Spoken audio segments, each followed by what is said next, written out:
Bonjour à tous et bienvenue dans ce nouvel épisode de Messages à caractère informatique, 9e épisode numéro 8. Et aujourd'hui, je suis accompagné de gens merveilleux tels que Pierre-Antoine Grégoire. Bonjour Pierre-Antoine Grégoire, qui êtes-vous? Bonjour, je suis Pierre-Antoine Grégoire et je suis là. Merci Pierre-Antoine Grégoire. Je suis aussi accompagné de Alexandre Berthaud. Bonjour Alexandre Berthaud, qui êtes-vous? Bonjour tout le monde, je suis dev chez Clever et je fais un petit peu de tout aussi au passage, tout ce qui touche au DB, stockage, etc. Merci. Et aujourd'hui, nous avons un special guest puisque nous inaugurons les invités avec Monsieur Nicolas Elringer. Bonjour Nicolas Elringer, qui êtes-vous? Bonjour Laurent, bonjour Clever Cloud. Je m'appelle donc Nicolas Elringer et je suis responsable du pôle SRE dans la R&D de Criteo.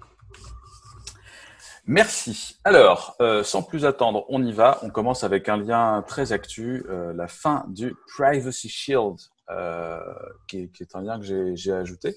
Vous n'êtes pas sans savoir qu'en Europe, on a un truc qui s'appelle la JDPR ou le RGPD, je ne sais plus, la GDPR ou le RGPD, voilà. C'est ça. Et qu'il y avait eu des accords de signés. Le premier, c'était le Safe Harbor de mémoire, qui expliquait que les Américains devaient avoir un niveau de traitement de données privées à peu près équivalent, ou en tout cas en accord avec ce que l'Europe voulait. Le Safe Harbor a été giclé casu manu militari quand ils l'ont proposé, et ensuite est venu le Privacy Shield, et là, ça a duré plus longtemps. On n'y va pas. A priori, on y va.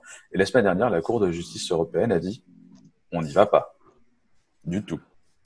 Ce qui veut dire que il y a un certain nombre de garanties qui étaient données par les boîtes américaines et par les gens qui respectaient le Privacy Shield pour le traitement des données personnelles des gens qui, en fait, ne sont pas des garanties selon la Cour de justice européenne.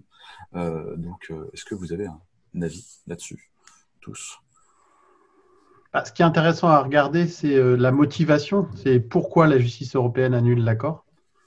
Est-ce que c'est parce qu'il l'estime trop protecteur ou pas assez dans l'autre sens? Et c'est quoi l'intention? C'est est-ce qu'ils veulent quelque chose de plus important, qui respecte, qui mette plus de barrières légitimes sur le transfert entre les deux entités, ou est-ce qu'ils veulent plus de liberté? C'est-à-dire, c'est maintenant que la décision est prise de dire non, on n'est pas d'accord avec toi, c'est pour aller vers quoi? C'est Max Schrems, qui est un Autrichien qui a fondé une entreprise sur le droit à la vie privée sur Internet, qui, je crois, était à l'origine des plaintes là-dessus. Donc, clairement, ça s'oriente sur c'est bien, mais pas suffisant. Et apparemment, il y a plus de garanties. Alors après, le truc, c'est que annuler un accord, c'est à la fois, ça empêche qu'il s'applique et qu'on n'ait pas suffisamment de garanties, mais ça aussi enlève les garanties qui étaient déjà dedans, quoi. Voilà. Du coup, en ce moment, on est dans un espèce de milieu où qu'est-ce qui se passe? Un peu comme au début des annonces de la RGPD et des mises en application très rapides, on est à la fois dans une phase de déni, je pense, pour la plupart à la fois des gens qui fournissent des services basés là-dessus, des clients qui avaient accepté, entre guillemets, ce deal, qui d'un coup saute.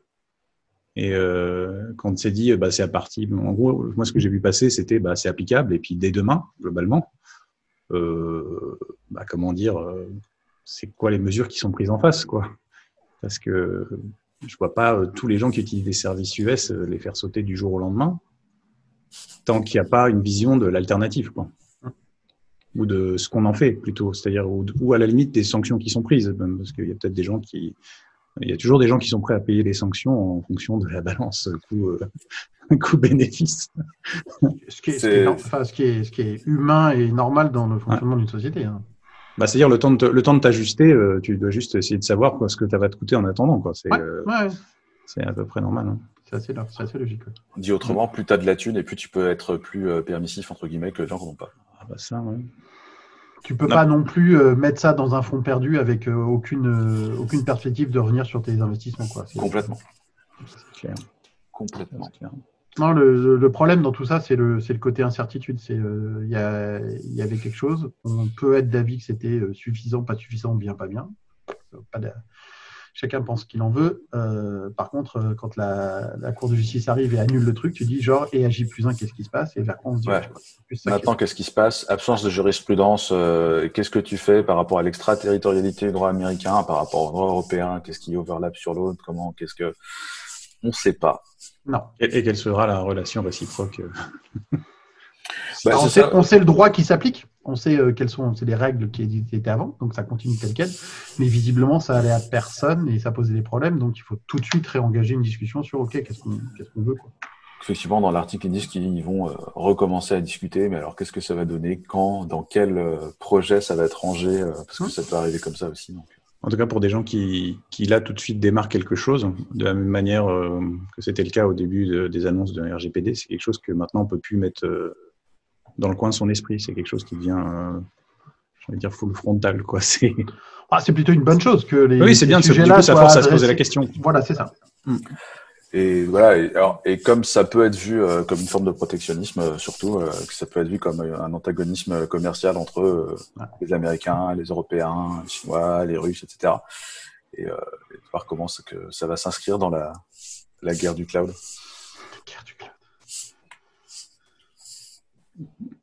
Acheter français, acheter européen. Ça, c'est la croisade du cloud. Ça, c'est la croisade du cloud. J'ai arrêté de mettre les gifs croisade parce que ça aurait été beaucoup trop. Il y en aurait eu tout le temps. Dans un podcast, les gifs, c'est pas très orienté. C'est un peu trop orienté aussi. Il faut pas. Le terme est chargé. Pas faux. C'est très chargé. Lien suivant, toujours, on reste dans l'actualité, mais pas forcément grand-chose à voir, même si on va parler d'une boîte, pour le coup, française à vocation européenne. Deux boîtes françaises. Deux boîtes françaises. Deux, en l'occurrence, ouais.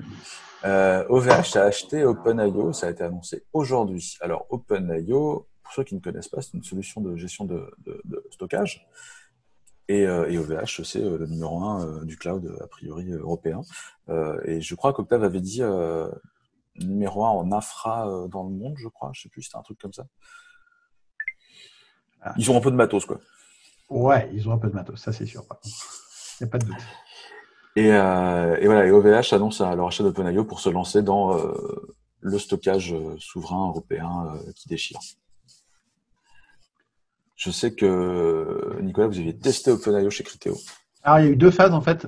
Ils ont fait partie, effectivement, on cherchait des solutions, on va dire de backup, mais de gestion de gros volumétrie de données pour complémenter par rapport aux grosses infrastructures Hadoop qu'on a.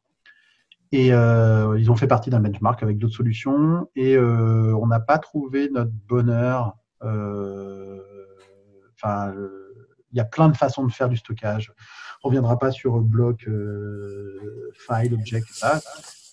Eux sont dans un positionnement qui est le leur, qui est très bien, qui marche correctement, mais c'était un peu early phase. Je parle de test qui il y a longtemps, hein, et ça ne correspondait pas à notre jeu de contrainte, on va dire. Donc ça ne fitait pas. C'est-à-dire rond dans un carré, mais le contact était pris et bien pris parce qu'on a adoré travailler ensemble à tel point que quand ils sont revenus vers nous, ça devait être 1 an après et ça doit faire un peu moins d'1 an maintenant. Donc il y a 2 ans, ils sont revenus vers nous en disant genre on a fait des changements, est-ce que vous pourriez nous aider à faire des tests à l'échelle parce qu'on sait que généralement vous avez des possibilités vu de votre, comme tu dis, on a aussi un peu on est loin d'OVH mais on a aussi un peu de matos en stock et donc on est capable de mobiliser un certain nombre de serveurs.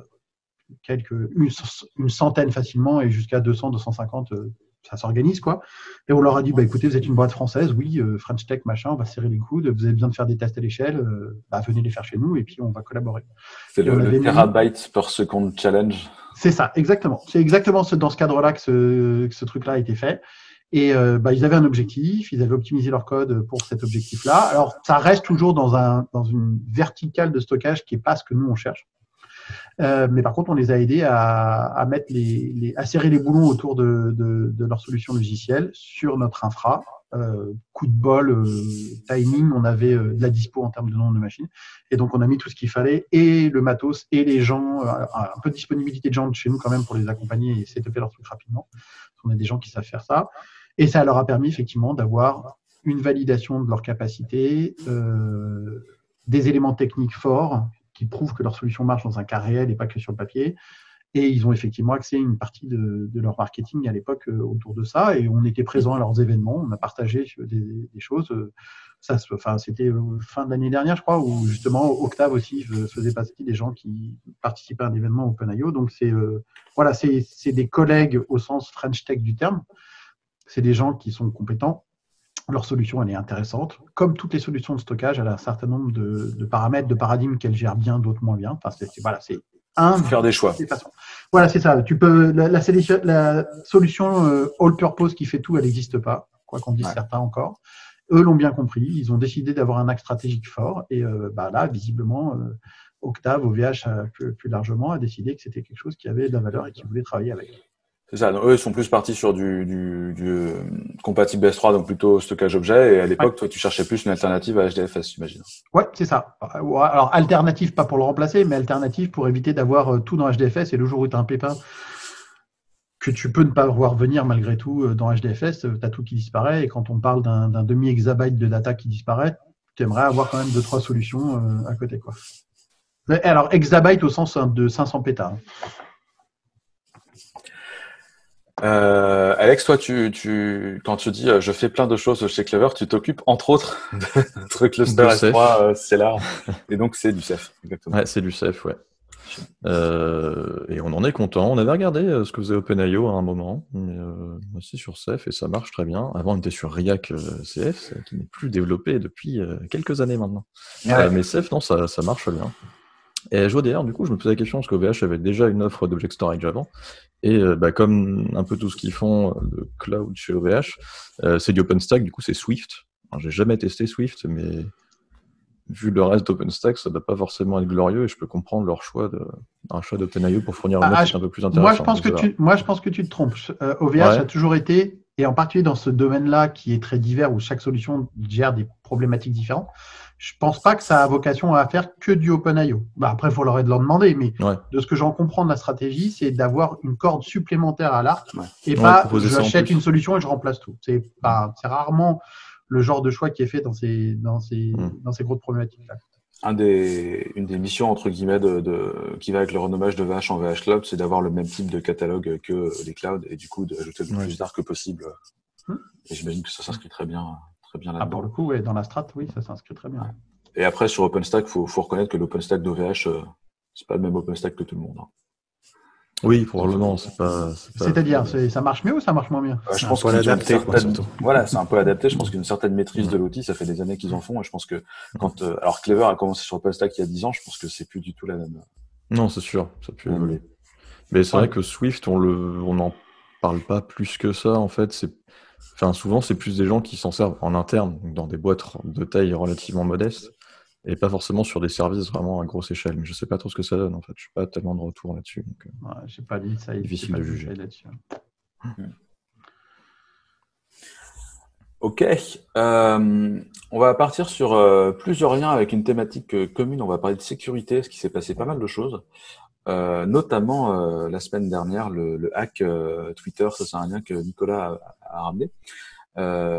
Vous avez probablement vu, si vous suivez, alors il y avait Jeff Bezos, il y avait Elon Musk, Bill Gates, Elon Musk, puis des comptes de boîtes aussi. Je ne sais plus si Apple en fait partie de la liste, mais enfin c'était un gros truc au sens impact en termes de communication et surtout des noms qui sont fait attraper, quoi. J'ai mis le lien parce que j'ai lu. Alors, il y a 2 liens. J'ai mis un lien en anglais et un lien en français, dont les copains de chez Clubic, où tout le monde parle du hack. Et la plupart des gens que j'ai croisés, que ce soit des gens tech ou pas tech, ont compris, genre, il y a eu un problème de sécurité informatique au sens un bug, un exploit de sécurité technique et de ça. Et en fait, c'est pas vrai, c'est pas du tout le cas. C'est-à-dire que c'est pas un mec avec un hoodie dans un garage. Je peux sortir le mien et faire semblant, mais non, c'est pas ça. Alors déjà, pas un bug, c'était une feature en fait. Voilà, c'est ça.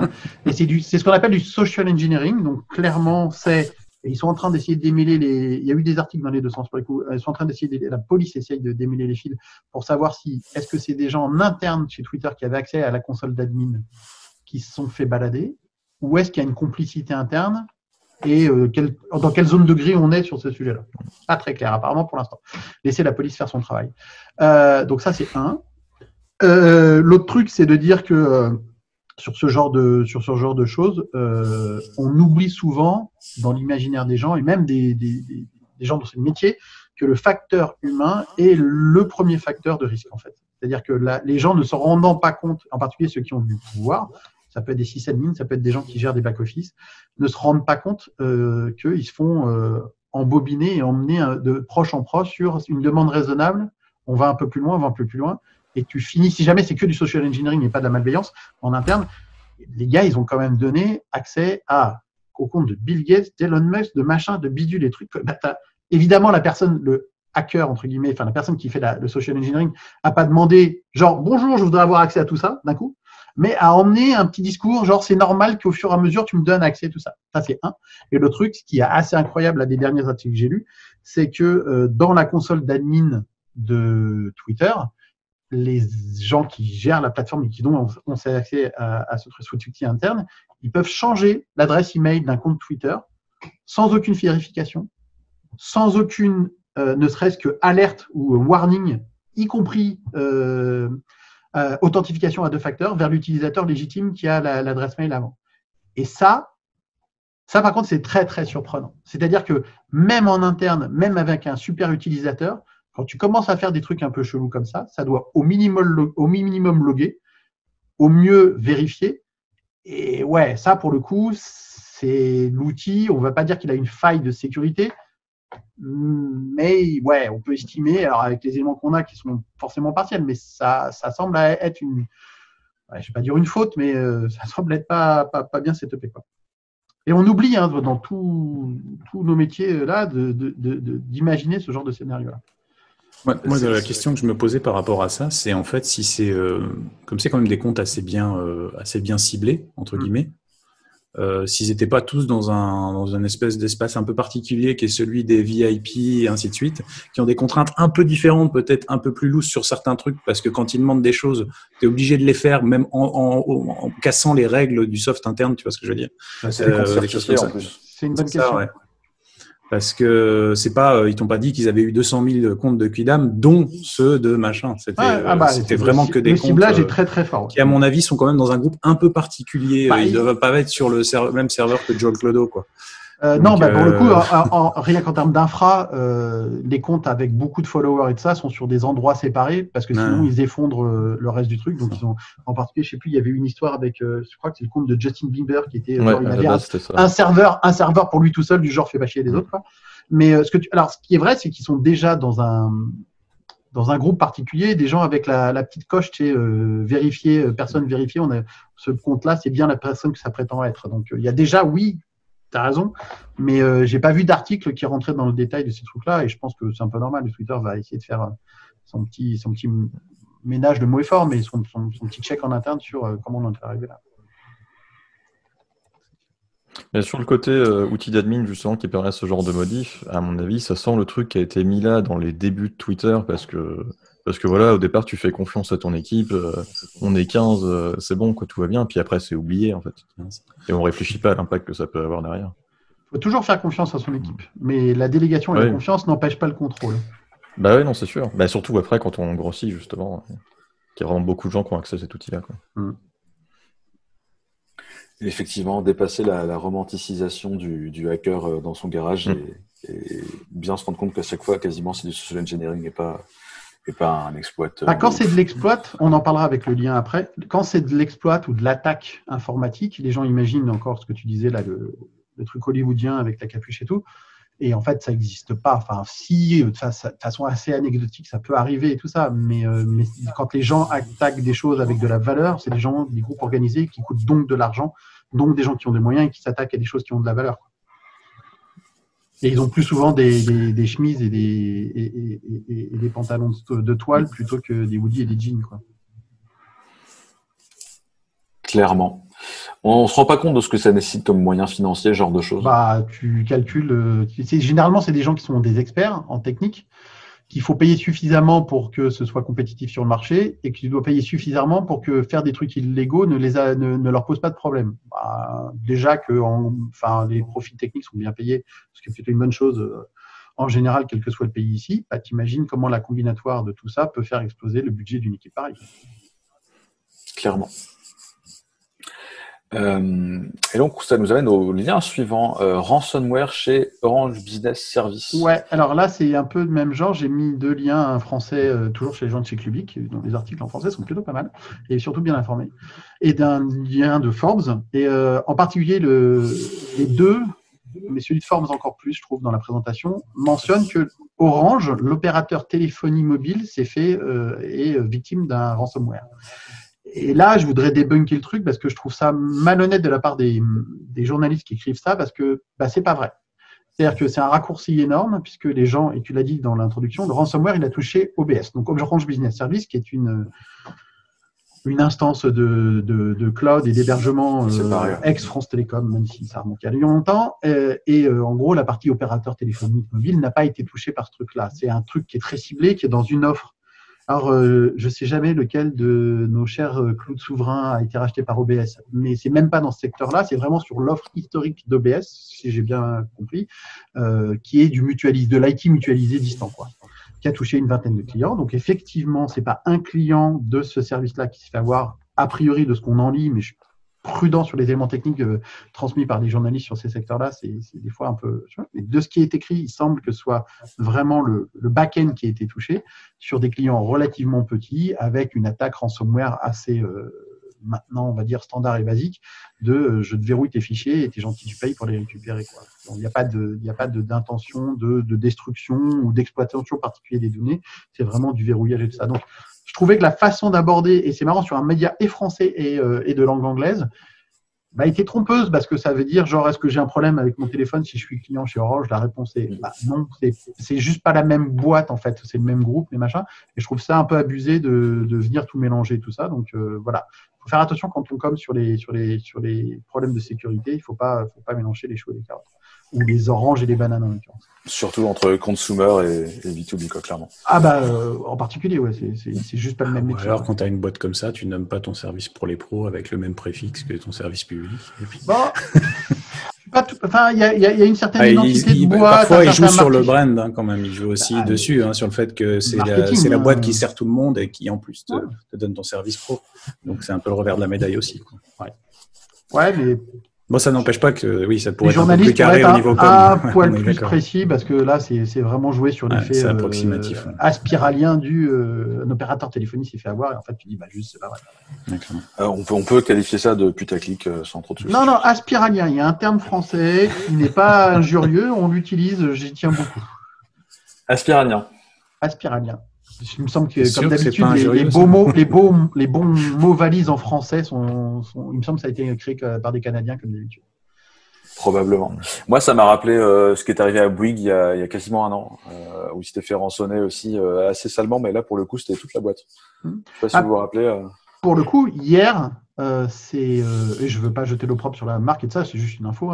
Le groupe MMA est touché en ce moment là depuis hier matin par, des infos que j'ai qui sont publiques, donc je révèle aucun secret, un ransomware qui a fait qu'ils ont arrêté tout leur IT et ils ont stoppé leur site web et ils sont en train d'essayer de s'en dépêtrer. A priori, ils ont les gens compétents pour le faire en interne et ils sont aidés, mais ça touche des gens, quoi. C'est pas et c'est généralement, les gens disent genre, est-ce que moi je vais me faire hacker par un groupe de hackers malveillants? Les groupes de hackers, ils vont taper là où il y a de la thune. Il y a du phishing et tout ce genre de trucs, mais ce genre d'attaque ciblée très technologique et très technique, elle coûte des sous, donc elle cible des choses qui sont très rentables.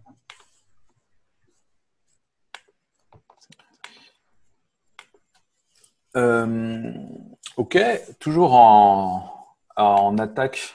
On ne sait pas forcément avec tout le détail de ce qui s'est passé, mais c'est toi aussi, Nicolas, qui a parlé d'une boîte de VPN chinoise qui était censée ne rien stocker et en fait s'est fait cramer et du coup. Alors en fait, no log, mais en fait si. Alors en fait, sur les 10 derniers jours, on parle de plus d'une dizaine de boîtes de VPN qui sont fait attraper de la même manière. C'est-à-dire que là, j'ai mis une en particulier. C'est pas isolé, ouais. Mais j'ai rien contre UFO qui est basé à Hong Kong, si je me souviens bien et tout ça. C'est juste là, sur les 10 derniers jours, il y a eu même des méta-articles sur « Oh punaise, tous ces gens-là qui sont no-log se font faire ça ». De ce que je sais, que j'ai creusé un petit peu, dans le cas du UFO, c'est un Elasticsearch pas sécurisé qui a été exposé parce qu'une règle de firewall a changé et qu'ils n'ont pas fait attention. Donc déjà, en termes d'opération, c'est pas cool. Au-delà de ça, comme tu disais, Pierre-Antoine, tu sais, genre les VPN, tous ces types de VPN vendent à leurs clients, je vous garantis que votre nom, votre IP, votre parcours, rien n'apparaît. Alors, ce qui est intéressant dans le cas du UFO, c'est que eux, c'est un VPN gratuit qui se finance sur la pub, donc il vient injecter de la pub dans ton trafic. Et donc, tu te dis, genre, faire ça sans log, c'est quand même relativement compliqué. Les gens qui font ça, je trouve ça horrible.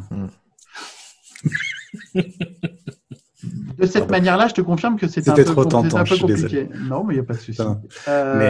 Mais voilà, et donc il y a plein de problèmes intriqués. Il y a un problème de privacy, il y a un problème de mensonge sur le service. Alors, je sais que le grand nom du VPN qui fait beaucoup de pubs et qui sponsorise beaucoup de vidéos sur YouTube, que vous connaissez forcément, eux se targuent d'avoir un auditeur externe qui a vérifié que c'était bien le cas, que ce qu'ils faisaient, tout ça. Sur UFO, je ne sais pas s'ils ont eu la même méthodologie ou pas, mais en tout cas, voilà, c'est.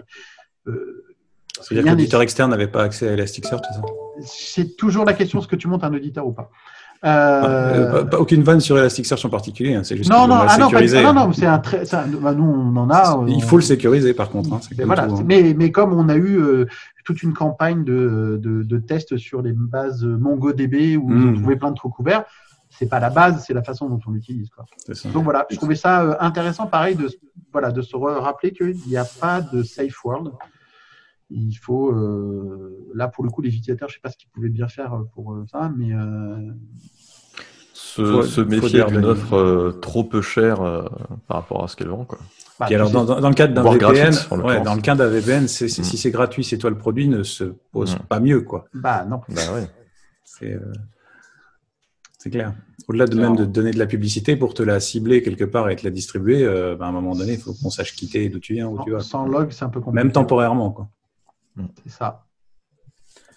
Ça me rappelle l'histoire, le début des offres élastiques où tu avais de l'auto-discovery et les gens n'étaient pas forcément dans les mêmes réseaux, n'étaient pas forcément des réseaux privés. Oui, et quand tu démarrais un élastique chez des gens, il n'y avait pas d'autante. Et en plus, il allait récupérer, se fédérer avec les serveurs de ses petits copains. Ouais. Ils ont un peu changé les paramètres par défaut depuis. Oui, c'est ça. C'est pas le chef de chez vous qui parle du mythe de la forteresse et de aucun réseau n'est privé. C'est ça. C'est Quentin et surtout Geoffroy Coupry. Ouais. On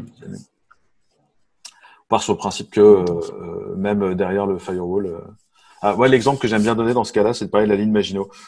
Ça ne marche pas, en fait. Tu te dis, c'est bon, et puis en fait, il faut juste faire le tour et après, c'est open bar. Et nous, on considère que si potentiellement, une fois que tu as fait le tour, c'est open bar, c'est pas normal.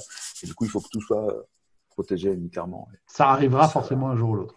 Exactement. C'est pas de savoir si, c'est de savoir comment. Est-ce que tu feras après. Yes. Exactement. Alors, justement, en termes de protection, deux autres liens qui vont ensemble. Le lancement d'un service qui s'appelle Google Cloud Confidential Computing, ou Confidential VM, qui est en fait une des premières offres qui utilise une nouvelle feature des pros AMD, dont j'ai oublié le nom, qui te permettent de, si j'ai bien compris, de crypter la RAM aussi au niveau VM. Ça veut dire que là, tu es vraiment bien tout packagé. C'est plutôt bas niveau. Hein. Ouais, c'est plutôt très très bas niveau. C'est les Epic. Deuxième génération de chez AMD, ouais. Avec un Y. Et ça a l'air méga cool en fait. Et on aimerait bien qu'Intel fasse ça aussi. Ouais, c'est assez enthousiasmant. C'est assez chouette comme évolution. Après, bon, faut voir jusqu'à quel point ça va être robuste et stable en performance. Je pense que ça a l'air. S'ils lancent le ballon d'essai, c'est qu'ils ont probablement déjà pas mal investigué dessus. Mais en tout cas, la démarche est chouette parce que c'est vraiment la sécurité plus bas niveau. C'est encore redescendre plus bas la surface d'attaque. Alors après, il y a eu quand même dans les temps plus ou moins récents des problèmes au niveau processeur qui montrent que ça peut quand même amener d'autres risques, mais le risque n'est pas complètement éteint quand on descend en dessous d'un kernel, par exemple. Donc, faut être vigilant quand même, comme tout. Mais c'est un nouvel outil dans la boîte à outils qui est vraiment intéressant, quoi. Je trouve ça. Vas-y, je t'en prie. Ouais, désolé. Niveau faille qu'on a eu récemment, lié principalement des prosos Intel, mais pas uniquement, il y a eu le cas chez AMD aussi. Systématiquement, c'était lié à une fonctionnalité du processeur qui permettait d'optimiser les perfs. C'est des tentatives d'optimisation de perfs qui faisaient qu'il y avait des soucis de sécurité. Alors que là, c'est vraiment une fonctionnalité qui est faite pour améliorer la sécu. Faut peut-être pas compter dessus à 100%, mais c'est un bonus sympathique quand même, quoi. pour ça qu'il faudra aussi attendre le retour pour voir justement si les perfs sont bonnes. Parce que si elles ne sont pas bonnes, on va avoir des nouveaux raccourcis pour améliorer les performances qui pourront induire des problèmes. Ce qui est la boucle, je veux dire, infinie de la résolution de bugs à quelque part. Pour le coup, moi qui suis plutôt utilisateur et pas, comme vous, fournisseur de trucs multi-tenant, quand je vois ça et qu'on me dit genre, ah, enfin, on va avoir de la confidentialité, je me retourne et je fais, ça veut dire que jusqu'ici, ça l'était pas? Genre, attendez, bougez pas, mes VM, là, chez tout, parce que moi, de l'utilisation chez plein de fournisseurs de ce type-là, j'en ai quelques-unes. Je me dis genre, s'il y a besoin de ça, ça veut dire que ça marche pas le reste, ce qu'il y a déjà en place. Et effectivement, c'est comme tu disais, c'est une question d'étage, de confiance, de trucs supplémentaires. C'est ce qu'on disait juste avant sur la forteresse, c'est des boîtes dans des boîtes dans des boîtes. Et finalement, tu sais que tu as un niveau 1 de boîte, niveau 2 de boîte quelque part. Ouais. Et là, tu sais que tu vas pouvoir rajouter un niveau supplémentaire sur des choses qui n'étaient pas. Donc, tu dis, c'est bien, tant mieux, quoi. Ouais. Oui, non, mais je trouve le truc positif. C'est juste que ça m'interpelle un peu et ça me fait sourire. Et rester dans cette notion de process à améliorer tout le temps en termes de sécu et pas juste, j'ai mis un truc et c'est bon, mais toujours. Ouais. C'est clair que les tentatives en face, les gens, ils s'arrêtent pas. Ils continuent, ouais. Et moi, ça m'a rappelé un peu, dans un des premiers épisodes, on parlait d'encryption homomorphique. Et bon, ça demande de réécrire un paquet de trucs, mais globalement, tu sens que si tu veux le gérer convenablement, il faut vraiment descendre dans les couches. Et qu'ils n'essayent pas de proposer la gestion de ce niveau de sécurité aux développeurs, entre guillemets, au niveau. Mais vraiment, quelque chose à la responsabilité des gens un peu plus bas niveau. Et Google, il y a un lien où il lance le Asilo Framework, un open source framework for confidential computing. Donc, tu sens que ils sont tous en train d'aller vers là, sur des briques bas niveau pour renforcer tout ça. Ils vont bientôt mettre une fondation avec aussi. S'il n'y a pas un petit troll de temps en temps, c'est rigolo. Non, mais c'est chouette. Enfin, c'est bien parce que j'ai pas encore regardé Asilos, mais ça peut être intéressant de voir comment c'est portable sur autre chose. Mais il y a des chances que ce soit pour l'instant assez spécifique de l'implémentation actuelle. Yes. On reste dans la sécu toujours. Dernier lien, remplacer encryption PGP des mails par un formulaire HTTPS. Alors là, comme ça, le titre est un peu abscon. Alex, qu'est-ce que c'est ? Le titre est un petit peu... j'ai pas retenu le nom que tu as utilisé, Nicolas, du coup. Un aspiralien, c'est ça ? Aspiralien, ouais. Voilà. Alors, il y a un petit peu de ça. L'idée de l'article, c'est de dire que dans le cadre de la transmission d'un rapport de bug, d'une faille de sécu à un organisme, que utiliser un format HTTPS, ça peut être plus intéressant que de se baser sur un email chiffré en PGP. Et au passage, il attaque un petit peu pas PGP en soi, mais son utilisation et la complexité de son utilisation aujourd'hui. L'idée est de dire que dans un organisme, alors par exemple c'est pour Go, là, le mec est le coordinateur de sécurité de Go. L'idée est de dire que quand ils reçoivent un rapport de faille de sécu, ce qu'ils vont faire derrière, c'est en parler sur leur mailing list interne ou faire une issue sur GitLab, GitHub ou Gerrit ou n'importe quoi.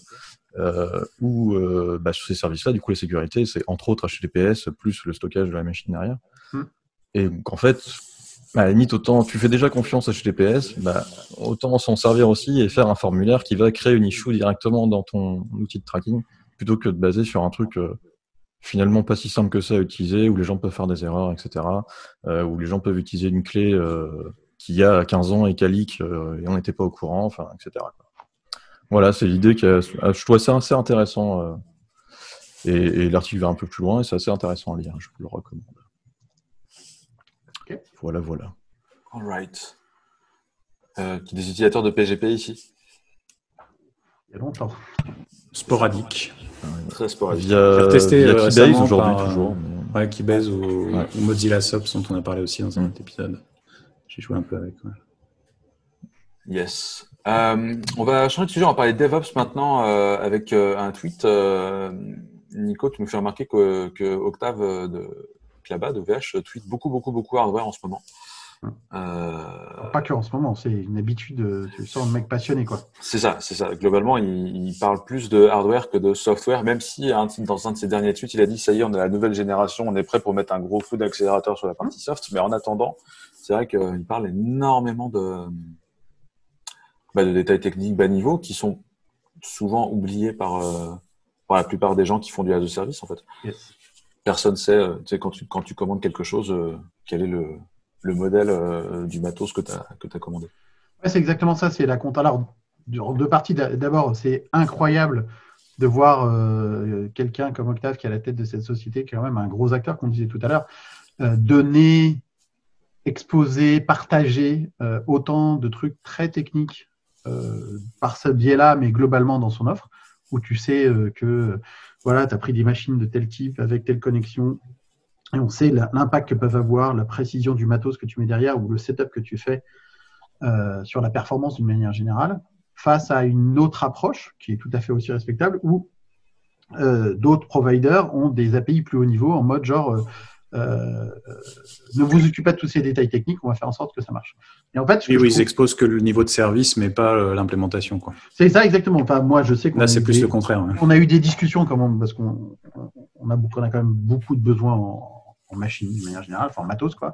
Et on a été approché par pas mal d'acteurs où, avec des gros acteurs, on leur a dit mais nous on connaît très bien parce qu'on fait nous-mêmes, donc on sait que voilà tel détail technique dans la configuration, dans le setup et ça est hyper important sur la performance qu'on arrive à atteindre. Et vous comment vous faites? Et le truc c'était genre le mur quoi, tu vois, genre non c'est des détails d'implémentation, on partage pas ce genre de trucs avec les clients. Tu fais bah ouais mais quand moi mon implémentation elle réagit mieux dans ces trucs-là, j'ai besoin de savoir.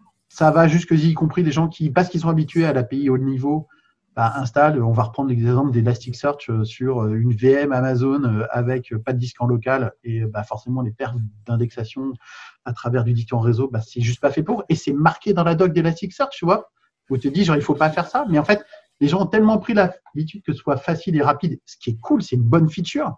Et donc, je me demande comment, entre ces deux modes de fonctionnement-là, comment tu trouves un savant équilibre. Ça vaut pour les fournisseurs comme vous d'infrastructures, qu'elles soient cloud ou pas cloud, privé, public, whatever, mais aussi pour les gens qui font de l'architecture, en mode genre en interne, qu'est-ce que j'expose pas, qu'est-ce que j'explique, qu'est-ce que je cache. Je veux que ce soit facile pour mes clients, donc je veux pas que ce soit trop compliqué.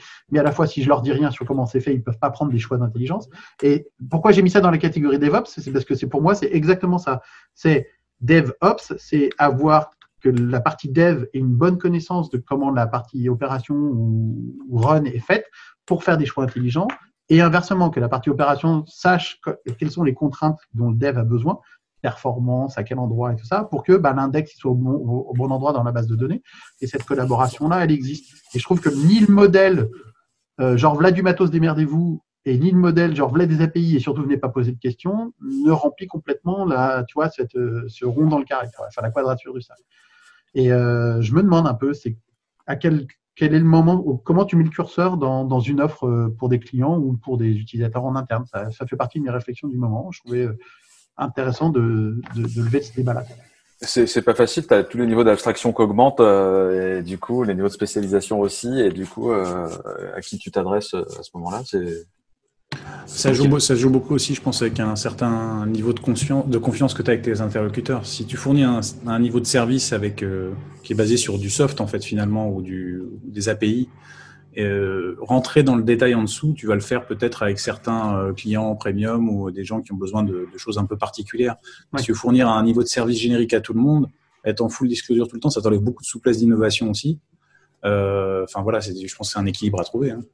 Ce que tu veux dire, c'est que quand on parle des clients, il n'y en a pas de pareil, quoi. C'est l'adaptation à leur expertise. C'est peut-être excessif, il n'y en a pas de pareil, mais je pense qu'en effet, sans insulter les clients, il y a beaucoup de choses similaires quand même, hein, mais quand tu as besoin de quelque chose d'un peu plus particulier, oui, ça peut être intéressant, entre guillemets, de rentrer dans le détail.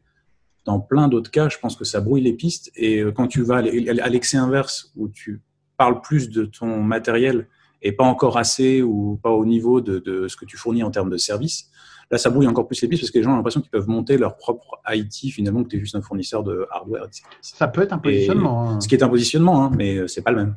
Oui, tout à fait. On est d'accord. On va changer de domaine et on va passer c'est vrai parce que Nicolas, quand tu as mis les liens, tu as déjà tout organisé, donc on vient de passer de DevOps à People Management, et donc on a 2 liens People Management, et le premier que je voulais choisir, c'était le blog d'Olivier Poncet sur le côté générationnel des techos, et c'est une bonne transition parce qu'à un moment donné, dans le blog, Olivier parle justement des spécialisations où lui, il aime bien connaître, sans dire être full stack, connaître à peu près tout ce qui se passe de haut en bas et se désole un peu du fait que ce soit plus le cas pour la plupart des gens. Et donc, c'est un blog qui sent un peu le seum et il le dit, hein, tu vois, il le dit, il n'est pas super content de la situation actuelle et il essaie d'expliquer pourquoi et c'est un lien de Pierre-Antoine Grégoire, je crois. C'est un lien de lui, hein. Moi j'ai fait que toi. relayer, mais je voulais bien en parler. Bah forcément, comme on a dans plus ou moins, moi j'ai plus ou moins dans le même âge que lui, donc je me sens partiellement concerné. Enfin, on n'a pas la même histoire, mais il y a plein de choses dans lesquelles je me reconnais. Après, j'ai pas envie de rentrer dans le côté hockey boomer où les gens te balancent du hockey boomer, alors que sans savoir ce que c'est qu'un boomer, manifestement, parce qu'on est quand même pas dans cette tranche d'âge-là. Mais on a bien compris le message. Mais le côté ouais, c'était mieux avant, ça, je suis pas forcément non plus super fan de ça. Par contre, c'est clair qu'il y a un énorme décalage entre les gens qui ont commencé à rentrer, en tout cas dans l'IT, je ne vais même pas parler de vie professionnelle, même leur intérêt pour l'IT a commencé après les années 2000, et ceux qui ont commencé avant, parce que le niveau de service, Internet, les smartphones, enfin plein de choses comme ça, qui font qu'en fait, en effet, on parlait des niveaux même là pour les fournisseurs cloud, du niveau d'abstraction. Quelque part, quand tu es beaucoup sur le niveau d'abstraction du dessus, finalement, alors, il y a des gens qui ont cet intérêt de tout démonter, de faire du mécano ou du Lego et pas jouer au Playmobil. Mais quand tu as joué au Playmobil, finalement, comment ça s'articule, tu t'en fiches un peu, tu utilises la voiture et puis la fusée, mais tu ne l'as pas montée. Et je dis pas que tout le monde doit le faire, que c'est le destin de tout le monde. Et puis surtout, quand tu vois la multiplicité de techno qu'il y a maintenant, être spécialiste de tout, c'est pas possible. Mais avoir la curiosité d'un peu tout, c'est pas dommageable pour tout le monde, en fait, finalement. Surtout quand il y a des choix à faire. Alors, c'est marrant. Il parle de plein d'autres choses. Hein. Il parle de choses plus liées à son parcours personnel, à son burn-out, ou des choses comme ça, qui ont des sujets qui ont déjà été invoqués par ailleurs. Voilà. C'est marrant que tu dis ça parce que si on shift, tu vois, 10, 15, 20 ans en avant, il y avait, moi, quand j'ai commencé à bosser, des gens qui avaient l'âge que j'ai maintenant et qui disaient genre, ah, mais vous, de toute façon, ça vous intéresse plus de savoir comment ça marche à l'intérieur d'un processeur. Tu vois, c'est le niveau d'abstraction qui monte. Ça, ouais. Et aujourd'hui, même parmi les gens très compétents que vous êtes, je défie quiconque de m'expliquer de façon simple comment un pipeline de 128 étages fonctionne dans un processeur Intel. Tu vois. Donc, on est un peu, nous, par rapport à, tu vois, ces choses-là. C'est une façon de voir les choses. C'est une façon de voir, tu vois, cette progression de niveau d'abstraction. Ouais, je suis d'accord. Après, encore une fois, je veux pas faire de la caricature non plus, dans dire que dans des gens qui seraient plus jeunes, il n'y aurait pas cet intérêt. Je pense qu'en revanche, globalement, statistiquement, ou peut-être parce qu'il y a plus de gens qui travaillent dans l'IT globalement, cet intérêt s'est beaucoup dilué. C'est-à-dire que c'est très difficile de trouver des gens qui s'intéressent à ça. Et s'intéresser à comment tournent les processeurs derrière un fournisseur cloud, ça a son importance. On parlait tout à l'heure, justement, cette fonctionnalité là sur les processeurs AMD. Pas savoir que si ton fournisseur, à un moment donné, n'en a pas, tu n'auras pas cette fonctionnalité-là, mais tu auras peut-être autre chose. Et voilà, donc ça, c'est quand même intéressant et c'est pas anodin. Oui, c'est pas forcément savoir faire, mais au moins comprendre que ça existe et comprendre l'importance de la fonctionnalité proposée ou pas, quoi. Mais ça, c'est un point très précis dans le blog, enfin dans l'article de blog d'Olivier, qui, tu l'as dit, est globalement parle à beaucoup de gens. Là, les réactions sur Twitter ont été assez unanimes, bizarrement pour des gens qui ont ce type d'expérience, et c'est généralement lié à l'âge. Il n'y a pas de souci. Mais après, dans les réactions, il y a beaucoup de gens qui réagissent sur le côté burn-out, d'autres qui réagissent sur ce dont ils parlent, sur la manière dont les projets sont gérés, organisés, d'autres qui réagissent sur ce côté un peu techno. Ouais. Et bon, il a un parcours qui, du coup, je pense, a résonné pour plein de monde sur une facette ou l'autre, ou toutes.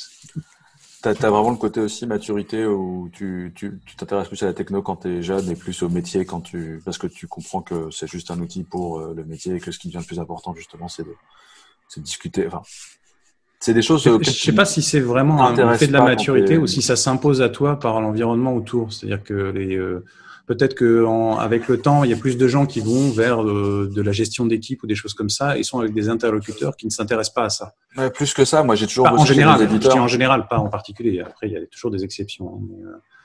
Mais je pense, moi, j'ai pas l'impression, par exemple, avec le temps, de moins m'intéresser aux détails. J'ai l'impression de plus m'y intéresser, peut-être avoir moins le temps, mais de plus m'y intéresser. Ouais. Mais Alors, moi, c'était plus le côté éditeur ou client final aussi qui peut faire changer ce biais-là. Moi, j'ai toujours bossé chez des éditeurs et du coup, j'ai toujours été très techno et regarder ce qui se faisait autour, toujours très techno, sans forcément regarder et m'intéresser aux besoins métiers des gens parce que je vendais un outil qui eux utilisaient comme ils voulaient pour leur métier. Donc, je pense que ça dépend aussi de ça. C'est ça. Lui, son retour, il est plus en effet sur l'implémentation de besoins pour des clients aussi. Hein, donc, ouais. Clairement, ouais. C'est c'est surtout depuis, il me semble qu'il est passé indépendant depuis un moment petit, mais avant il n'y était pas, et ça l'a confronté à un certain nombre de relations avec de l'implémentation client dans des contextes et tout ça. Enfin, il en parle vachement bien dans son blog. Enfin, les gens qui s'intéressent, il faut vraiment aller prendre le temps de le lire. Et il est bien écrit. Il y a plein de sujets, il en parle mieux que nous. J'espère avoir donné envie d'aller le voir. Ah, il faut. Ouais, lisez-le, c'est bien écrit, c'est agréable à lire. Ouais. On reste dans le people management et on passe à un article de Nicolas sur stop à l'historique des salaires. Alors, c'est pas forcément sur l'historisation des salaires, mais en tout cas sur quand tu commences un nouveau job ou quand tu passes à l'entretien, il n'est pas nécessaire de rappeler ton salaire précédent. Alors, je vais redonner un peu de contexte comment moi je suis tombé là-dessus. C'est une ancienne collègue qui est, pour le coup, dans le recrutement de profils techniques, hein, Caroline Chavier, qui retweet cette chose-là. Et l'axe dans lequel il faut voir cet article et ce retweet, c'est continuer plutôt dans l'autre sens. Continuer à demander combien vous gagnez à quelqu'un pour pouvoir lui faire une proposition de salaire sur un job que tu as à pourvoir chez toi. En fait, ça amplifie les discriminations. C'est pas que ça les crée, ça peut participer à les créer, mais plus que ça, c'est que ça les amplifie. Parce que quelqu'un qui est discriminé par son salaire dans son historique, si tu te bases sur ce qu'il gagne aujourd'hui et pas par rapport à ce que toi tu es prêt à mettre ou par rapport à ton besoin, et ben en fait tu vas faire une continuité de cette discrimination. C'est-à-dire que tu vas avoir ce qu'on appelle un biais d'ancrage par rapport à ce que la personne gagne aujourd'hui. Et elle le gagne peut-être de façon pas légitime par rapport à une discrimination. Et c'est cet angle-là qui m'intéressait en particulier. On pourrait débattre sur comment déterminer dans la partie contractuelle d'un contrat de travail qu'est-ce qui est une bonne rémunération ou pas dans les deux parties en présence, comme des espèces de jeux de Pokémon menteur qui est jamais très agréable dans ce genre de situation. Et alors, la relation est asymétrique, mais elle est désagréable différemment selon que tu es employeur ou que tu cherches un taf. Est-ce que ça dépend si Datadog s'est installé à Paris avant ou après, c'est ça? J'ai pas d'avis sur la question. Mais vraiment, le côté, tu demandes à quelqu'un genre combien tu gagnes, faut te rendre compte qu'en demandant combien tu gagnes aujourd'hui, tu vas toi-même te focaliser dessus et tu vas être dans la continuité de potentiellement son historique. Et c'est pas forcément ce que tu as envie de faire parce que, sauf que si tu sais pas la personne combien elle gagne, toi-même, tu sais pas dire si tu es prêt à mettre tant en fonction de l'expérience et de ça. C'est un jeu à plein de facettes. Et donc, demander, c'est à la fois pour l'employeur lever une incertitude, histoire d'être fair par rapport à un historique. Il faut avoir conscience du fait que ça peut avoir un impact sur les biais et dans les choses qui se passent aujourd'hui dans le monde sur ces sujets-là de non-continuation des biais et des injustices ou des discriminations. Je pense qu'il est important de se rendre compte qu'en demandant le salaire, potentiellement, on est dans ce genre de mécanisme. On entretient le biais sur être fair par rapport à avant, alors que ce qu'il faut, c'est être fair par rapport à tous tes nouveaux collègues dans l'entreprise et la structure où tu es. Alors déjà, je vais prendre un exemple classique. Il y a des études statistiques qui montrent les progressions de salaire des femmes, quel que soit le métier, c'est pas spécifique à l'informatique ou au métier tech, qui disent qu'elles progressent moins statistiquement dans toutes les entreprises. Et donc, si tu demandes à une candidate combien tu gagnes, tu vas perpétuer sa non-progression salariale par rapport à avant. Mais ça s'applique à tout un tas de catégories de salariés. C'est pas je discutais avec une animatrice radio hier soir, sur une radio bien connue, qui me disait effectivement gagner globalement 50% de moins que son counterpart masculin. 50%. Wow. Deux choses, le fait que ce soit une femme et le fait qu'elle n'ait pas fait l'école des animateurs radio. Ça c'est un biais français en particulier, pas que, parce qu'en Europe on retrouve des trucs comme ça. L'Allemagne est assez balèze sur le sujet. T'as pas fait la bonne case et tout ça. Je trouve que dans les métiers tech, ça a un peu disparu. Enfin, en tout cas, moi, les boîtes que j'ai vues, c'était moins fort. Les boîtes, encore une fois, biais de localité. Mon cas, et ce que j'ai vu n'est pas le cas général. Mais je sais que ça existe des entreprises où, moi, je sais que chez Criteo, on a eu des gens qui avaient pas le bac ou à peine ou machin, et qui étaient très compétents techniquement et gagnaient la même chose que le gars assis à côté, la chaise à côté qui faisait le même métier. Et de ça, franchement, je suis très très fier et je veux que ça continue chez nous, je veux que ça continue ailleurs et faire passer le message que faites attention à ce que vous faites. Quand vous demandez un salaire, potentiellement, vous faites quelque chose qui n'est pas bien. Vous rentrez dans un jeu de poker menteur dont tu parlais. Et pour les gens que ça intéresse, ce genre de sujet, j'invite vraiment à suivre Caroline Chavier sur Twitter parce que ça fait partie des sujets sur le recrutement, le people management sur lequel elle revient beaucoup. C'est une bonne source de réflexion. Le corollaire de ça, dans l'autre sens, du coup, tu te sers de l'annonce de salaire pour espérer augmenter plus que là où tu étais, pour justement essayer de résorber ton historique de salaire. Ouais, mais plus tu fais ça, plus l'employeur, c'est un jeu, tu sais, c'est la mesure, la contre-mesure, la contre-mesure, et l'employeur, il se dit, bon, s'il me dit 800 000, je prends un chiffre forcément complètement hors de propos, comme ça on sait que c'est hors de propos. En fait, c'est que il espère que je vais rogner un peu et donc en fait il veut 700, tu vois. Ouais. C'est faire d'être 700, donc je vais optimiser un peu, je vais donner 650. Et en fait, c'est un jeu de triple aveugle avec double mensonge, masque et tout ça, genre. C'est de négociation de bazar, hein, après un moment donné. Hein, si tu mets ton curseur haut, ton curseur bas. Machin. Moi, j'aimerais que dans l'équilibrage, les entreprises te posent plus la question juste pour ce rôle-là. Combien je suis prêt à mettre, c'est quoi le ROI et surtout par rapport aux gens qui sont déjà présents, est-ce que c'est faire ou pas? C'est-à-dire que si je suis capable d'embaucher parce que j'ai l'opportunité d'embaucher quelqu'un moins cher, alors que à formation et poste équivalent, il y a un décalage avec les gens qui sont déjà présents sous prétexte de l'ancienneté, genre ils sont là donc ils sont plus performants. Oui, certes, mais est-ce que c'est faire? C'est dur, hein, c'est dur de savoir. Ok, donc j'ai rajouté le lien Twitter sur le compte de Caroline. Je suis sûr que ça lui fera plaisir.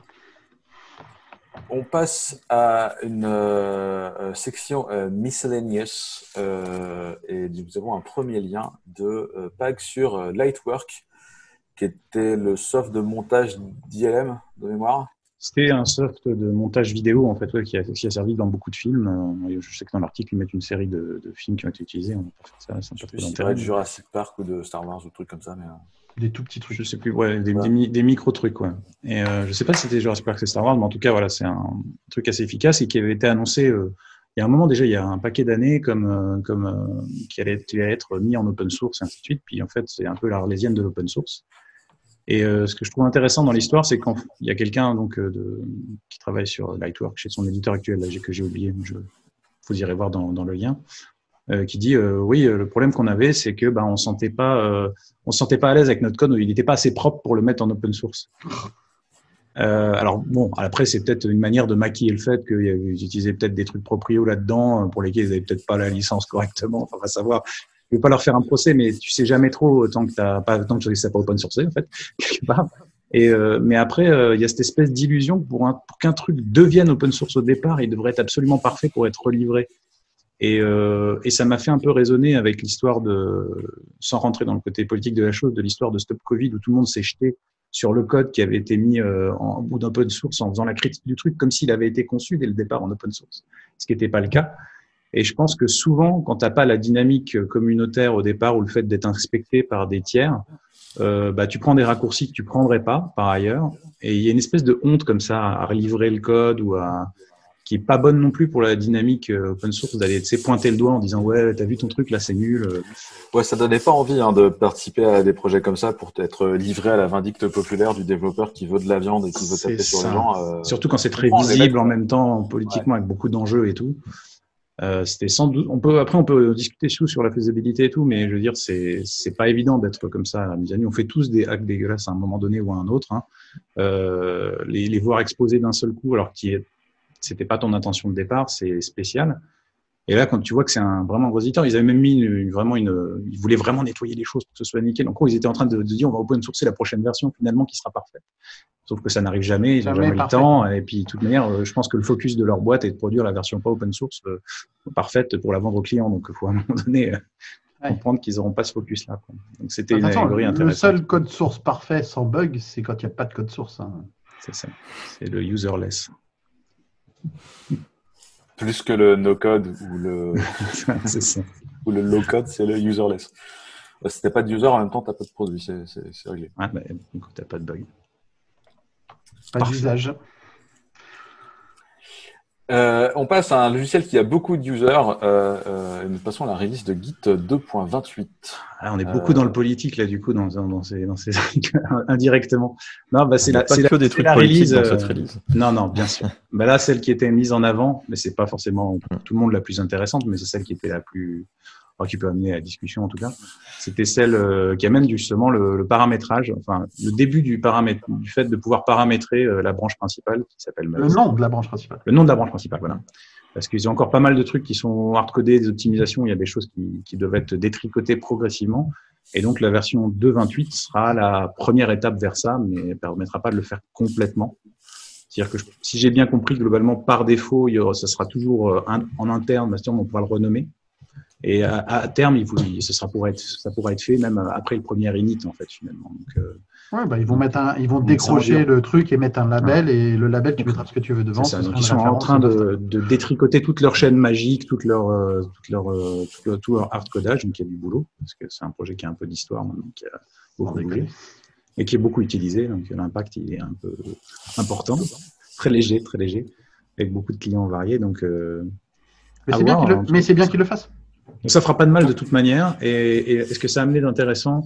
Alors ça, par contre, j'ai pas retrouvé des gens qui parlaient justement du fait que il pourrait y avoir même plus de souplesse sur cette espèce de dynamique où il y a qu'un master, ça pourrait augurer des choses assez curieuses. Ça a l'air chelou dont tu parles, va falloir creuser. On en profite pour rappeler, par souci d'équité, qu'il y a Git et il y a aussi Mercurial que nous soutenons fortement chez Clever Cloud, puisque nous hostons heptapod.host, qui est un fork de GitLab pour supporter Mercurial. Donc, s'il y a encore des users de Mercurial qui nous écoutent, voilà, on ne vous abandonne pas. Et il y avait Master dans Mercurial? Je ne sais j'ai pas utilisé, moi, personnellement. Je n'en ai aucune idée, je ne me rappelle plus. C'est pas Tron que dans Mercurial? Ouais, je crois que c'est peut-être comme dans SVN. Dans SVN, il me semble. Et il y a plein de notions autres que branche. Ça a pas mal évolué, Mercurial, en termes de complexité et à la fois en termes de faisabilité. Du coup, tu as une notion de topic qui est un peu plus légère que la notion de branche, qui est sympa aussi. Bref, je vous mettrai le lien dans les show notes. Et on va terminer, à moins que, Nicolas, tu puisses nous dire si vous utilisez autre chose que Git ou Mercurial chez Criteo. Peut-être que, comme il y a beaucoup de Microsoft, vous utilisez c'est beaucoup Git maintenant, choses de chez Microsoft aussi. Alors, il ne faut peut-être pas non plus déconner sur la faisabilité.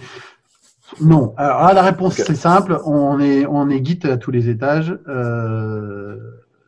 a la CI de tous les langages qu'on utilise, qui est quand même beaucoup basé sur Gradle aujourd'hui. En complément. Mais non, on utilise des trucs qui à l'échelle masse. Quand tu as 24 millions de lignes de code dans une base de code en C#, Java, Scala, Python, maintenant tu utilises Git parce que c'est un très bon dénominateur commun pour piloter tous ces langages-là. Après, il peut y avoir des spécificités à droite, à gauche, mais non, on n'a pas de choses. Sur les solutions Microsoft de gestion de sources c'est pas fait pour des entreprises comme nous. C'est pas fait pour des projets tels que les nôtres. Quoi. Et pourtant, Dieu sait qu'on travaille très bien la main dans la main avec Microsoft sur plein de sujets. Mais sur ça, dans la relation même, tu vois, commerciale, sur les outils, tout ça, c'est des choses qu'ils ont jamais trop. Ils mettent quand même beaucoup en avant Git et GitHub maintenant, de toute manière. Donc, depuis le rachat, oui, c'est l'histoire. Actuellement. Mais même déjà avant, ils avaient commencé quand même à switcher pas mal vers Git aussi pour les nouveaux projets au moins, quoi. Ouais, enfin, maintenant, comme on dit dans le rugby, les mouches ont changé d'âne de façon assez franche, quoi. C'est clair. Le rugby. Ok, et on va passer au dernier lien de la semaine avec The Rise and Fall of Flash. Pas Gordon, ni Flash celui qui va vite, mais Flash, le Flash Player. Une petite histoire au coin du feu. Flash Player et puis tout ce qui va avec, parce que justement l'article va vraiment du début jusqu'à la fin, et donc au début c'était plus un outil de dessin, et l'animation n'était même pas là dès le début, je crois, si je ne m'abuse. C'est vrai. Et ça s'appelait Smart Sketch au départ. Waouh. Dessin vectoriel. Tu parles d'un temps que les moins de 20 ans ne peuvent pas connaître, là. Mais non, et même, enfin, justement, c'est moi qui ai posté le lien, mais alors, j'ai plus de 20 ans, mais j'ai connu la partie déjà où c'était bien populaire et tout, et ça peut-être qu'au tout départ, ça s'appelait encore Macromedia Flash, ça ne devient pas encore Adobe au tout départ. Oui, tout à fait. C'était Macromedia Flash. Mais ça fait un petit moment maintenant que c'est Adobe quand même. Ouais. Et puis, j'ai surtout connu le déclin, quoi. En fait, en tant que dev, en tout cas, j'ai surtout connu le déclin. Alors moi, je peux raconter l'histoire que j'ai perso avec Flash, où j'ai connu l'autre phase, l'autre bout de la phase. Moi, je faisais partie d'une société qui s'appelait SNV pour Société Numérisation de Ville en 99-2000 en gros. Et on avait développé pour notre client Page Jaune un tout petit module de carto en Flash à l'époque où transférer des bitmaps pour faire de la carto dans les tuyaux, c'était pas très joli. Et donc là, tu venais avec un format vectoriel pour faire de la carte et tu avais une qualité de rendu, en particulier sur l'aliasing, qui a toujours été le truc invraisemblable du client Macromedia Flash, qui était d'une qualité invraisemblable à l'époque et qui a tenu la dragée haute pendant très très longtemps. Et c'est ça qui a fait que cette boîte-là est devenue à récupérer le projet MAPI, où on a transformé le moteur pour passer d'une carto. À l'époque, c'était génial. Aujourd'hui, tu dis ça, tu regardes avec le passé, tu dis mais non, l'histoire, c'était pas du tout dans le sens de l'histoire. Si, à l'époque, c'était dans le sens de l'histoire, de passer d'une carto bitmap raster lourde, donc tu pouvais pas faire tout ce que tu voulais, à du vecteur qui était beaucoup plus libre et beaucoup plus joli. C'était la grande avancée. Et puis, la grande avancée de la phase 10 ans plus tard, ça a été de sortir Flash pour tous les problèmes qu'on connaît de cette techno-là et tout ça, et de passer dans un truc qui est plus congruent à de la façon dont était fait OpenStreetMap, Google Maps ou tous les services de ce truc-là. Et Tiles. Et Tiles, ouais, tout à fait, exactement. Voilà. Mais ça n'existait pas à l'époque. Il faut imaginer, le monde avait changé entre les deux. Et ça a été tué par le WAP, en fait, ce que tu nous dis. Là. Et oui, non, mais c'est ça, c'est exactement à la même époque. Et donc moi, j'ai plus eu de l'attachement à Flash en disant genre c'est génial et on va faire des projets incroyables avec. Et j'ai pas connu la phase où ça s'est détricoté parce que j'étais plus dans cet univers-là. Et je l'ai vécu comme un utilisateur, pas comme un contributeur, quoi. Donc quand tu as mis le sujet dans à l'ordre du jour, je me fait genre ouais, moi le Rise, ouais, je vois bien et je suis capable d'expliquer pourquoi c'était bien, quoi. Même si effectivement je sais que c'est bien qu'on en se ressorte. C'est-à-dire qu'à une époque, il aurait pu finir régulièrement dans la partie sécu de ce podcast, quoi. Je pense qu'il peut toujours encore à date encore plus maintenant. Oui, d'ailleurs, il ne peut plus qu'être à part là. Ouais, c'est ça le problème. Non, mais depuis que Chrome a commencé à le désactiver par défaut, a pu l'installer et tout ça, on est vraiment sur la longue tail du problème. Et Apple. La fin vraiment officielle, du coup, c'est à la fin de l'année, c'est le 31 décembre exactement que le passage à Python 3, ça. La fin des updates de Flash. Moi, je sais que je suis passé par beaucoup d'enthousiasme, déception là-dessus parce que, comment dire, il y avait plein de choses très enthousiasmantes dans la techno. Le gros inconvénient qu'elle avait, c'est qu'en fait, elle empêchait le travail sur les standards web d'avancer sur ce sujet-là. Parce quoi qu'il arrive, elle était toujours en avance de phase sur ce qui se faisait dans les standards. Du coup, elle forçait personne vraiment à bosser dessus. Je généralise beaucoup en disant quoi qu'il arrive. Parce que après, ça a basculé. Pendant très longtemps, ça a fait un freeze, quoi, pendant longtemps. Est-ce que ça a vraiment changé? Est-ce qu'aujourd'hui, ce qui est décrié par d'autres qui font des navigateurs, ce que fait Google dans Chrome, à être toujours en avance, à sortir des trucs pas toujours super secs, et à être dans l'innovation permanente pour garder la dragée haute, on n'est pas dans le même genre, tu vois, de... Probablement. Ça pose le même problème. Mais encore une fois, quand tu as des petits spikes, entre guillemets, qui permettent l'innovation d'être un peu en avance, ça va. Quand ça devient le seul moyen de faire du vectoriel sur du web, du coup, il n'y a rien d'autre qui avance. Et le problème avec Chrome actuellement est plus ou moins du même acabit. Quand il y a certaines choses que tu peux faire avec... On n'en est pas au même niveau, hein. Mais disons que quand par exemple tu vois beaucoup de providers de conférences, de vidéoconférences, où tu te rends compte que ça marche plus que dans Chrome ou Chromium ou Edge Chromium et pas dans d'autres, tu te dis que finalement l'innovation sur des systèmes un peu plus universels de vidéoconferencing, c'est pas pour tout de suite, quoi. Sachant que ça ne marche que parce qu'ils possèdent YouTube et quand YouTube fait le changement, tout le monde est obligé de suivre. C'est une espèce de conglomérat d'intérêt qui fait que ça marche. Et qu'ils ont une très grosse part de marché et qu'ils peuvent se permettre de lancer des trucs comme ça. Ouais, c'était ce que faisait Flash à l'époque. Aussi. Ouais. Bon, après, Flash, les problèmes de sécu, ça vient aussi de l'encodage type longueur-valeur qu'il y avait au bit près dans les fichiers, où ça, c'est un peu la porte ouverte à n'importe quoi. Et chez Google, ils ont quand même des gens qui font pas, c'est pas les mêmes gens, c'est plus la même époque et ils font quand même des erreurs. Enfin, ils font pas des erreurs de cette classe-là, quoi. Il y avait beaucoup comme avec Java dans le browser, que ce soit en JNLP ou machin, le switch entre les sandbox qui fait qu'à un moment donné, à la frontière, là, tu as des perméabilités où ça pète de partout, ça part, ça leak. C'est clair. Après, est-ce que c'est le genre de truc qui va arriver dans le browser? Parce que c'est pareil, le nombre de permissions que le browser a eu, c'est pas mal ouvert aussi au fur et à mesure. CF, un des numéros précédents de messages à caractère informatique. Absolument. Est-ce que c'était seulement la partie runtime qui a drivé ce changement ou est-ce que c'était aussi la partie tooling? Parce que j'ai quand même l'impression que c'était essentiellement les graphistes qui bossaient avec les outils Adobe qui du coup faisaient exporter du Flash, alors que quand tout le monde s'est mis à faire du Canvas, eux ils n'ont pas fait et du coup ils sont restés. Je sais pas parce qu'il y a eu un moment quand il y a eu Flex, il y a eu beaucoup de push là-dessus. Donc il y a un push qui a été aussi récupéré côté Silverlight qui essayait de faire la même chose aussi et qui du coup a bouffé une partie par marché en entreprise notamment. Mais il y avait des outils qui étaient vraiment intéressants, en plus même des démarches, des frameworks qui s'open sourçaient pour partie, qui étaient pas mal. Mais ça n'a pas accroché et ça s'est mis en parallèle du coup d'une évolution du côté web pur, donc les prémices des HTML5 et tout ça, où finalement ça devenait plus léger de faire des applis web, quoi.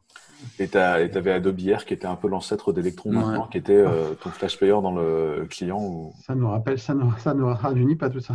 Alors j'avais fait un client lourd avec Adobe Air pour ma boîte de l'époque. Et ben, toutes nos félicitations. Pour le coup, moi je ne sais pas dire là c'était bien lourd. Je ne sais pas répondre à ta question sur l'outillage, est-ce que c'était réservé, puisque moi, dans le contexte MAPI ou dans la boîte d'AP où j'ai refait un peu des choses dans ce truc-là, où j'ai participé à des choses de flash généré, on avait notre moteur nous-mêmes qui générait du flash. De la spec, on avait réimplémenté un truc qui générait la spec pour être plus rapide, plus embeddable en C++, avec d'autres propriétés que effectivement tu faisais pas. Enfin, il n'y avait pas quelqu'un qui traçait les cartes à la main. À chaque fois, quelqu'un cliquait pour avoir un plan dans l'outil de Macromedia, je te confirme. Mais c'est intéressant ce que tu dis parce que je pense que pour la plupart des gens, c'était pas un objectif atteignable facilement et que en fait finalement Flash progressivement a muté vers le même modèle que les autres outils d'Adobe. C'est-à-dire que c'est quelque chose de très high-end et très orienté vers des créatifs et des graphistes. Ils n'ont jamais vraiment réussi à refaire revenir le modèle vers des développeurs, en fait.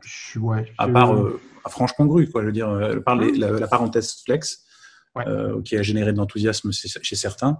Ça a été jamais vraiment. Ça a fait. Mais pendant un an ou deux, c'était intense et après, plus rien. C'est ça. T'as eu Flex, Silverlight, JavaFX, tous morts. Oh, il y en a qui te diront JavaFX. Il y a une ou deux tracks JavaFX à chaque fois qu'il y a, comment ça s'appelle maintenant, ce que s'appelle plus Java One Oracle Code. À chaque fois qu'il y a la grosse messe. Mais déjà tout à l'heure, on parlait de curiosité. Moi, je vais voir quand même de temps en temps ces présentations-là pour pas. Ça bouge, c'est vraiment chouette. Ils font vraiment des trucs bien avec. C'est vraiment pas mal. C'est pas acheté forcément pour certains use cases. Tu sens bien que ça va pas être le truc qui va tout exploser maintenant. Il y a plus tellement de soutien de gros soutien derrière. Mais ça fait vraiment des choses bien. Je pense dans certains use cases, ça peut être pas mal. Franchement, ça fait des trucs très très chouettes. En fait, la question c'est dans quelle mesure est-ce que c'est mieux que tout ce que tu peux faire en JS maintenant, quoi. Disons qu'entre ça et Electron, c'est quand même pas tout à fait pareil, quoi, en termes de sécu notamment. Moi je le vois en termes de management d'équipe, trouver des gens qui savent faire, ça devient un challenge. C'est ça la grosse difficulté. Alors que trouver des gens qui font du JavaScript et de l'animation sur une page web, on commence à avoir un certain charge. Tu en as un peu plus. C'est envisageable, on va dire. Yep. Ok. On doit être à peu loin d'une heure. Du coup, on va passer au choix musical de la semaine. Je suis de 1 à 5. Pierre-Antoine, Grégoire, vous êtes de 6 à 10. Nicolas, tu es de 11 à 15. Et Alex, tu es de 16 à 20. Et de toute façon, comme Nicolas, c'est l'invité, on mettra sa musique aussi. Et de toute façon, j'ai fait 11. Oh non, ça tombe bien. C'est pour ma pomme. C'est pour toi. Alors, vas-y, dis-nous, qu'est-ce que c'est? Alors, pour aller contre les préjugés de barbu, tech, machin de ça, j'ai pas sorti du métal que j'écoute quand même beaucoup ou du heavy, et donc je suis allé dans les autres trucs que j'aime bien, savoir de l'électro, des fois soft, et là c'est pas soft, c'est Infected Mushroom. Alors le titre exact c'était Army of Mushroom, c'est l'un de leurs albums, et en particulier le premier titre pour quand on est dans une session de code ou debugging et tout ça. Moi je trouve que j'aime bien travailler avec ce genre de musique de temps en temps. Right. Eh bien, Merci beaucoup, Nicolas, d'avoir joué le jeu et d'être. Merci beaucoup de m'avoir invité. C'était toujours top de parler avec vous. Ouais, c'est un plaisir de t'avoir. Merci à vous, chers auditeurs, chers chroniqueurs, et on vous dit à la semaine prochaine. Merci, ciao. Salut. Ciao. Ciao, bye bye.